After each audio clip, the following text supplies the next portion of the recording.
Greetings everyone, this is P and today I have something completely new for you guys. As most of you already know, I've been creating fan-made single-player missions for Call of Duty 4 for over a decade now. My biggest projects are Rooftops 1, Rooftops 2 and The Deal. If you're not familiar with them, trailer links are in the description. I really encourage you to check them out, it would mean a lot. A couple months ago I made the decision to start developing an actual video game in Unity.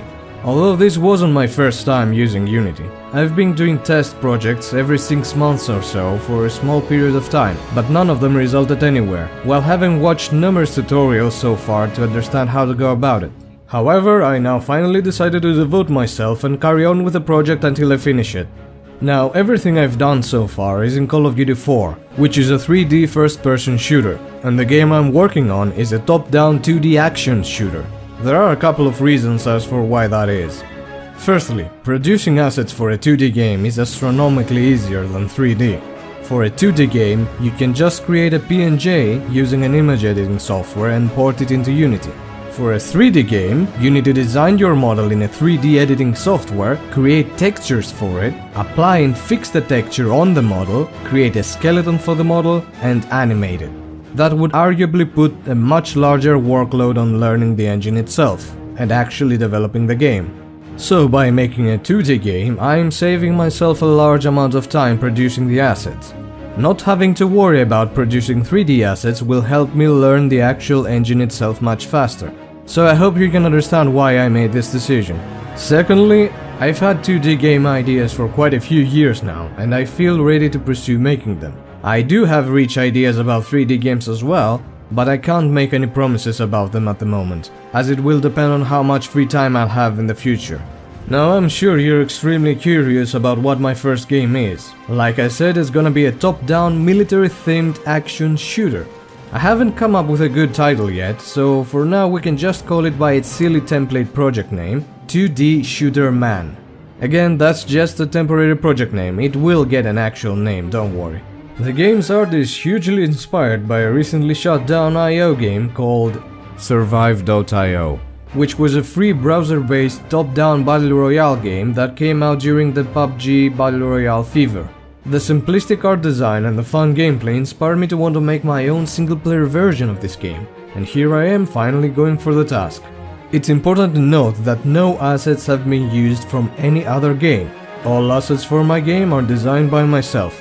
The design will feel very similar to Survive.io, but everything will be made by myself in Unity.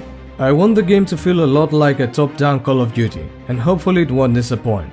The mechanics will be quite simple. You can walk, sprint, use weapons, fire, reload, switch between weapons and pick up ammo, health and weapon pickups. There will also be a UI minimap which you can zoom in and out of or expand fully to view the whole level overview.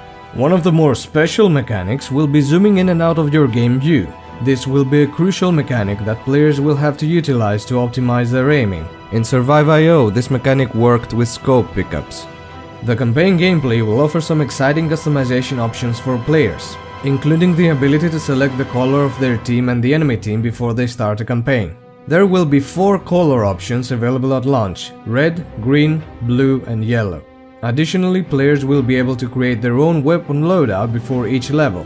However, some weapons will have to be unlocked by completing certain levels first. It's worth noting that there won't be too many weapons available on launch, and most of them are inspired by commonly known World War II guns. Despite that, I have exciting plans for much more interesting DLC weapons in the future. Each campaign will have its own unique level select map.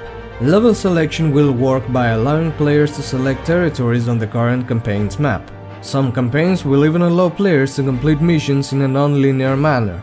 In most cases, players will only be able to attack territories adjacent to the ones they have already cleared. But each territory has a progression value, ensuring the game progression consistency regardless of the sequence in which player completes the levels. This means that if a level is adjacent to a cleared territory but needs to be played later in the game, it won't be immediately available to play, even if the adjacent territory has been cleared. Instead, the player will have to progress through a certain number of other levels before being able to access that level. But I shouldn't give away too much right now. You'll have to play the game yourselves to find out how it all works. As a single-player game enthusiast, I'm incredibly excited to finish this game, despite the challenges I'm currently facing in properly coding the NPC behavior. After all, NPCs are a crucial part of any single-player game. Without fun NPCs to fight with or against, a single-player game would be incomplete. While I won't rule out the possibility of the game having a multiplayer component in the future, my focus is on finishing the single-player version first. Now, when it comes to the financial aspect, I'm still unsure whether I should sell the game or give it for free. Making a game requires a lot of free time, and I need to monetize my hobby. But I'm also aware that releasing my first game for a price could have a negative impact. My current thoughts on that are to charge a reasonable fee for the single-player version and offer the multiplayer version, if it ever comes, for free, with microtransactions. I understand that microtransactions may sound like a frustration-inducing mechanic, because they're often abused with pay-to-win mechanics, but I'll try to make them in a fair manner. I hope you understand where I'm coming from with this, since not everyone has financial stability and we need to make the most out of our abilities. Regardless, I do hope you're all excited to play this game. I'll definitely share updates as soon as I get a Steam page or an itch.io link. You can stay informed by staying tuned here on my YouTube channel and joining my Discord server. Links are in the description. Now, I know it's a cliché thing to say, but I really feel the need to remind you that subscribing to my channel, liking and especially commenting on my videos helps the algorithm and increases the chances of my videos getting more publicity.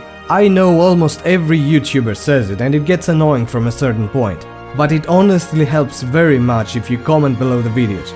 Please do consider doing so. I would really appreciate any and all support. Finally, I'll leave you with some gameplay of the game's first level. As always, thank you for watching and have a nice day.